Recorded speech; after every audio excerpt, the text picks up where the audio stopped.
Here's how you can make butter chicken poutine. Now I've tried to make poutine in the past and the first time I pretty much failed. Second time it was okay, but this time I think I nailed it.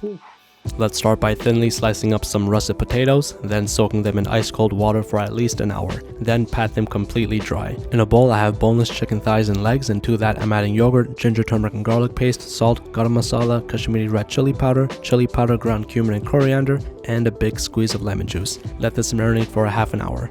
In a large pan, I'm going to heat up some oil and cook the chicken on high heat for a couple of minutes, and then cover it and cook it on low heat for about 10 minutes. In a separate pan, I'm going to heat up some oil and then brown up some onions with green Thai chili peppers. Once they're brown, I'll add San Marzano tomatoes and cook these down while breaking up the tomatoes with my spoon for about 10 to 15 minutes. Once the tomatoes cook down, I'll blend everything together, and in the same pan, add a whole bunch of butter, Kashmiri red chili powder, and garam masala. Once the butter starts to foam, add your tomato sauce with salt, black pepper, and dried fenugreek leaves. Give everything a mix and then add in your chicken, mix it well, and also add some heavy cream. Then you can cover it and let this cook on low to medium heat for about 10 minutes. Now in a large pot, preheat your frying oil to about 300 degrees and carefully lay in your potatoes. After about 3 to 4 minutes, take them out and crank up the temperature to 375 and get these nice and brown. Season with salt and now you're ready to assemble. Add your fries, chicken, cheese curds, butter chicken sauce, and cilantro. And that's pretty much it.